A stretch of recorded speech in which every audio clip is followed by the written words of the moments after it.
Hi, this is Sierra from Center for Natural Healing, and yes, I have the giggles again. So I'm really gonna be okay. Okay. Um, have you ever had a really great day, and at the end of the day, you go, "Wow, that was a great day," and then have you ever had a really horrible day, and at the end of the day, you go, oh, "I'm so glad that day's over." What's the difference? Let me pick that apart a little bit for you, and maybe this can help you deal with stress. Um, the concept of stress has become so popular that please don't turn this off just because I'm talking about stress. I might have a different viewpoint that might help you. It helps me.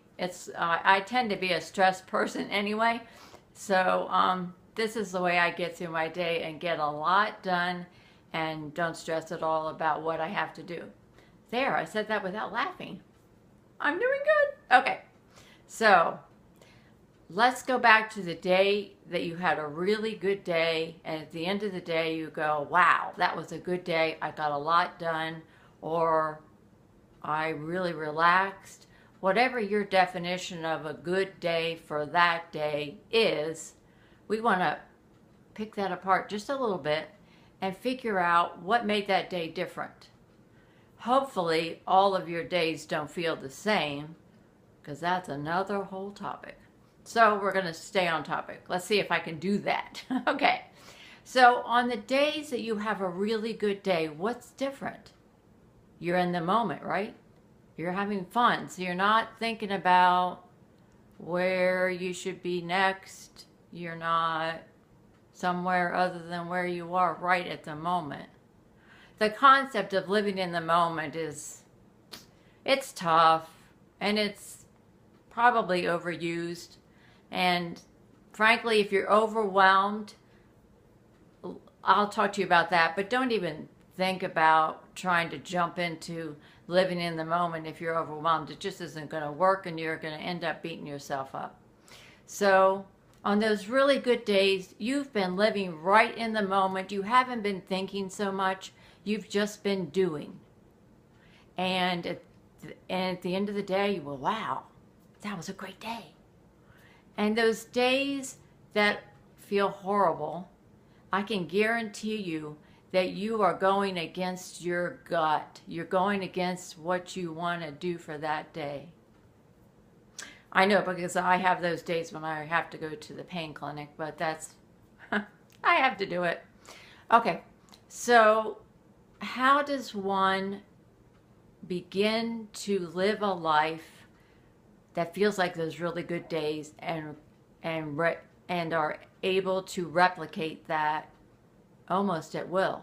Of course, it's going to take practice. So I'll tell you how I do it. And first of all, I'd like to introduce a saying in Taoism that I love and really applies here. And it is, do nothing and everything will get done. So again, what does that mean? I'm not going off topic at all. What it means is you don't think, you just do. Every one of you knows what you need to do or what you want to do. It's a matter of how much pressure do you put on yourself to get that thing done at that exact moment. That's where the stress starts. The not accepting where you are right at the moment. Now that's a hard one. You need to practice that. No. Did I really say that you need to practice that? No, take that back.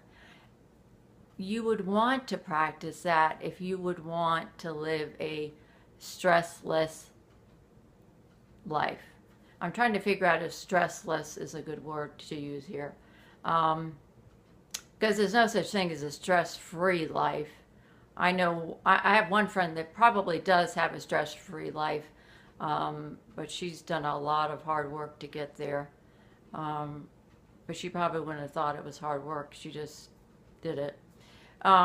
There's been times in my life that I have led a stress-free life. I can say that for sure. I was living totally in my heart and totally in my bliss. And that was before disease took over my brain. And that's why you might see some ums coming from me right now, like that. So when you get up in the morning and you know all the things you have to do, don't think about it. If you're a list person, do it the night before and just kind of maybe check in every once in a while and see if you are on task if you need to. You really don't need to. You really don't need to do anything but show up.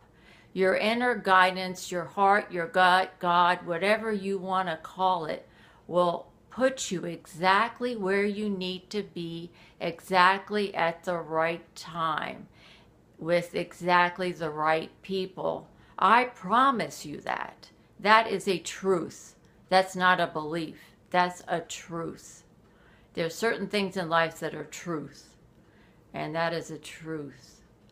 So what I'd like you to do is I'd like you to do a short experiment, maybe 5 days.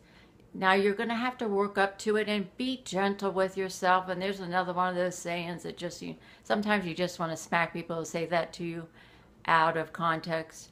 But they are really good words. Be gentle with yourself. Really do be gentle with yourself. That's our greatest challenge in life, is to be gentle with ourselves.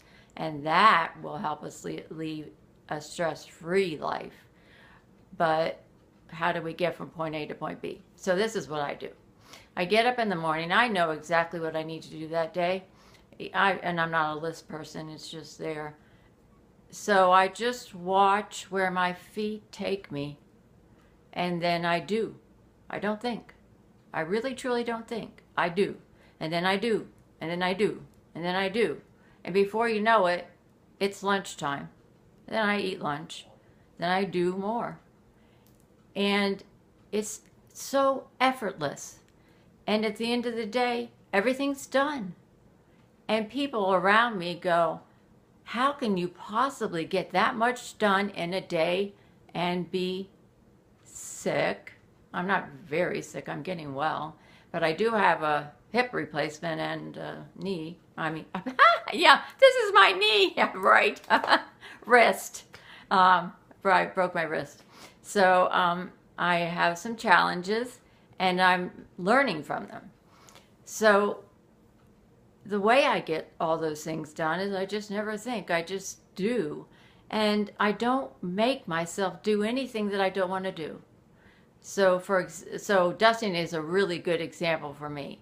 I'm not a real fan of dusting unless there's enough dust to make me feel like, wow, that looks so much better after I dusted it. So that means there's going to be accumulation of dust.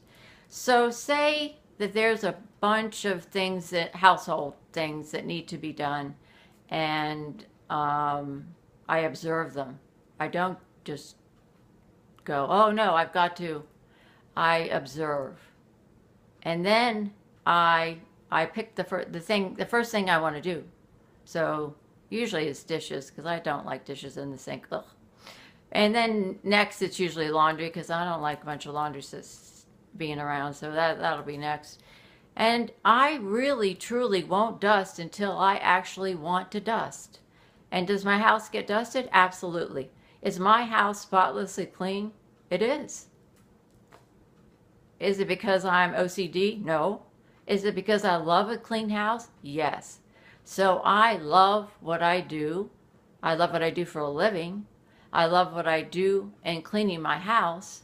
I love what I do when I do my yard work. I love everything I do when I do it. Does that make sense? Just do what you want to do. Let me correct that. Just do what you know needs to be done when you want to do it. It really ties into my other video, picking a practitioner that you love. Now we're moving over into our day-to-day activities. Just do what you love. And if you're not doing a job that you love, that's going to suck the soul right out of you. Just ask God, universe, whatever your higher source is, to bring you something better, and something better will come along. I'm really tempted to tell the story of how I became an intuitive.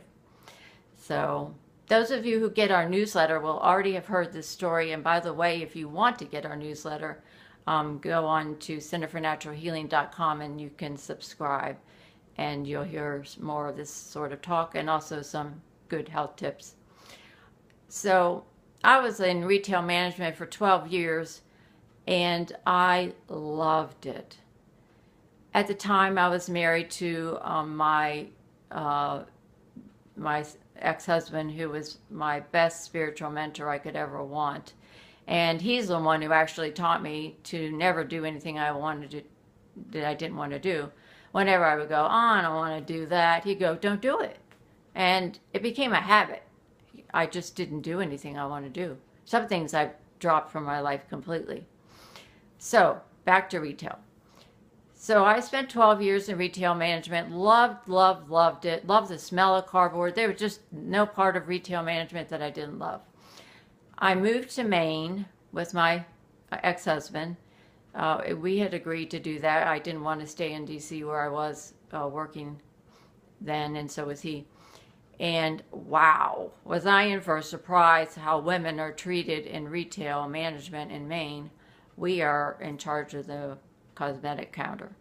So I was miserable. I was unhappy. I was going against myself, and it was for a year. And then I said, well, I'm going to go back to school at least. I've got to have something good in my life. So I went back to school, did a semester, and the manager of the outlet of the school that I was going to handed me a application to a massage school and said, do you want to go to massage school with me? And I said, yes.